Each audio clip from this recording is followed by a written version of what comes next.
ఫంక్షన్లో మీ ముందు మాట్లాడటం నాకు చాలా ప్రివిలేజ్. ఎందుకంటే కాలేజీలో చదివేటప్పటి నుంచి మీ పోస్టర్లో ఓ పేరు లేని సినిమా సినిమా స్టార్ట్ అయిన తర్వాత ది ఎండ్ అని పడుద్ది, అక్కడ నుంచి రన్ అవుద్ది. అంటే మాకు తెలిసిన కల్ట్ మీరు, అంటే నా కల్ట్ అనేది ఇప్పుడు అందరూ వాడుతున్నారు, కానీ మాకు ఇంతవరకు తెలిసిన పదం cult making, cult hero, cult direction, అంటే కల్ట్ పర్సనాలిటీ అనేది సౌత్ ఇండియాలో మాకు తెలిసిందంటే అది ఉపేంద్ర గారి వల్ల. ఎందుకంటే అది ఒక ఓం అయినా ఏ అయినా అసలు ఏ సినిమా అయినా, అంటే మీ సినిమాలు చూస్తాకే అంటే మార్నింగ్ షో బ్లాక్ టికెట్లు కొనుక్కొని వెళ్ళి మీ సినిమాలు చూసేవాళ్ళం. ఎందుకంటే మీరు ఒక అమ్మాయిని, ముగ్గురు అమ్మాయిలు ఒకేసారి ప్రేమిస్తారు, మదరో డాట్నే ప్రేమించేస్తారు. అంటే అసలు ఏం థాట్, అంటే ఒక ఫిల్మ్ మేకింగ్లో ఉన్న వాళ్ళకే వస్తుంది హై. అసలు ఈయన ఆలోచన విధానం ఏంటని ఒక సినిమాలో ఏమన్నా అమెరికా వాళ్ళందరూ అడుక్కుంటుంటారు. సో ఆ థాట్స్కి వీఆర్ బిగ్ ఫ్యాన్స్ సార్. ఎందుకంటే అది కర్ణాటక అని కాదు, ఆంధ్ర అని కాదు, బట్ మీ సినిమాలు ఏ లాంగ్వేజ్లో చూసినా మీకు అందరూ ఫిదా అయిపోతారు సార్.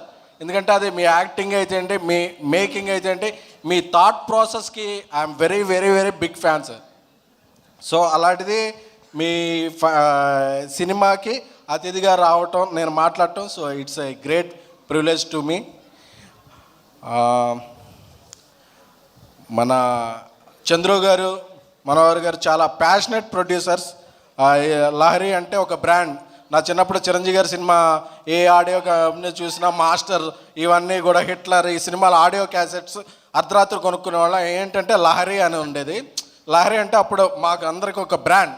ఆ బ్రాండ్ అనేది ఇప్పుడు ఫిల్మ్ మేకింగ్లోకి వచ్చి ఒక పాన్ ఇండియా సినిమాల్ని ప్రొడ్యూస్ చేయడం అనేది చాలా చాలా చాలా ఆనందంగా ఉంది. సో లహరి సంస్థ ఎన్నో మంచి సినిమాల్ని పాన్ ఇండియాలో, తెలుగులో, అన్ని భాషల్లో నిర్మించాలని కోరుకుంటున్నాను.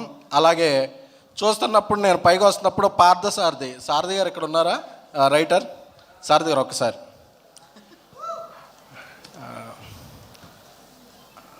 అంటే మీకు ఎవరికి తెలియని విషయం చెప్పాలి, సారథి గారు నాకు చాలా చాలా చాలా మంచి మిత్రుడు. ఎంత మిత్రుడు అంటే, నేను ఇండస్ట్రీకి వచ్చిన ఫస్ట్ సినిమాకి, సత్యం సినిమాకి ఆయన కో డైరెక్టర్గా పనిచేసి నేను అప్పుడు జర్నలిస్ట్గా నా కెరీర్ స్టార్ట్ చేస్తే నా ఇండస్ట్రీలో ఫస్ట్ మెట్టు నా జెనీలియా ఇంటర్వ్యూ ఆయన ఇప్పించారు. ఇది ఎవరికీ తెలియదు, జర్నలిస్ట్గా నా ప్రయాణం తెలియదు. ఆ రోజు వచ్చి మా సెట్కి రండి, మా సెట్లో భోజనం చేయండి అని, నేను ఫస్ట్ ఇండస్ట్రీలో ఫస్ట్ చేసిన మీల్ సత్యం సినిమాలో నా ఫ్రెండ్ పార్సారథి గారు తీసుకెళ్ళి జెనీలియా ఇంటర్వ్యూతో నా కెరీర్ అలా స్టార్ట్ అయింది. ఆ తర్వాత ఆయన నా ఫ్రెండ్ రూమ్మేట్ అని తెలిసింది. ఆ రూమ్మేట్లో ఎన్నో శనివారం సాయంత్రాలు చాలా చిల్చిల్గా సాగాయి.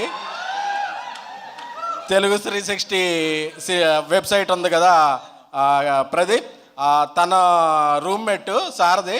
సో చాలా చాలా ఆయనలో చాలా ప్యాషనెట్ అండ్ ఆయనలో చాలా పొటెన్షియాలిటీ ఉంది. ఆయన అప్పట్లో నాకు కథలు చెప్పినప్పుడు ఫ్రెండ్లా చెప్తుండేవాళ్ళు, ఈ కథలో మహేష్ బాబు గారు అయితే ఎలా ఉంటారు, బాలకృష్ణ గారు ఎలా అయితే ఉంటారని ఒక సీన్ టు సీన్ నేను ఇమాజిన్ చేసుకునేవాడిని.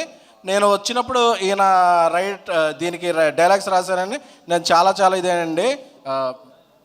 ఐ లవ్ యూ సారథి గారు, మీరు పెద్ద స్థాయికి వెళ్ళాలని నేను మనస్ఫూర్తిగా కోరుకుంటున్నాను. లవ్ యూ సారథి గారు. సో అలాగే ఈ సినిమాతో మన రేష్మా, మీ ఇది ట్రోల్ సాంగ్ అది బాగున్నాయి. మన రాంబాబు ఘోషాల గారు అది చిన్నది పెద్ద అన్నారు, ఏంటి చిన్నది ఏంటి పెద్దది, అది మనసు సార్, మనసు మీది చాలా పెద్ద మనసు. నేను కొంచెం బీసీ సెంటర్లో మాసాను. అంటే నాకు మినిమం డిగ్రీ ఉండాలి, నేను డిగ్రీ చేయలేదు. సో నాకు అది చిన్నది పెద్ద కానీ నాకు రకరకాలుగా ఉంటుంది. ఏంటండి అది చిన్నది, మంది ఏలూరు, మీకు అర్థం కాకపోతే ఎలా? ఈయన మాది sir, both came from Eluru, same town sir. మాది ఊరి ఫీలింగు ఊర ఫీలింగు రెండూ కూడా. So all the best Rambabu గారు. సో అందరూ నా ఫ్యామిలీ ఫంక్షన్కి వచ్చినట్టు ఉంది. సో ఈ సినిమా 20వ తారీఖున రిలీజ్ అవుతుంది. ట్రైలర్ చూస్తేనే అందరూ ఒక బనానా కోసం కొట్టుకుంటున్నారు.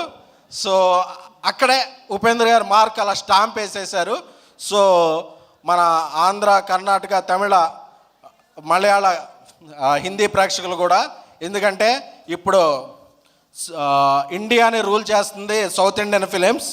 మొన్న బాహుబలి అవ్వచ్చు, ఆర్ఆర్ అవ్వచ్చు, కల్కి అవ్వచ్చు, ఇప్పుడు తగ్గేదే లేని రికార్డులు కొట్టిన పుష్ప అవ్వచ్చు, ఏదైనా సరే మన పాన్ ఇండియాగా మన జెండా ఎగరవుతుంది. ప్లస్ ఈ సినిమా మన గీతా ఆర్ట్స్ నుంచి రిలీజ్ అవుతుంది. సో అందరూ కూడా 20th ఈ సినిమా చూసి పెద్ద విజయం సాధించి ఉపేంద్ర గారి కిరీటంలో ఇదొక మరియు కల్కి తొరాయిగా నిలవాలని కోరుకుంటున్నాం.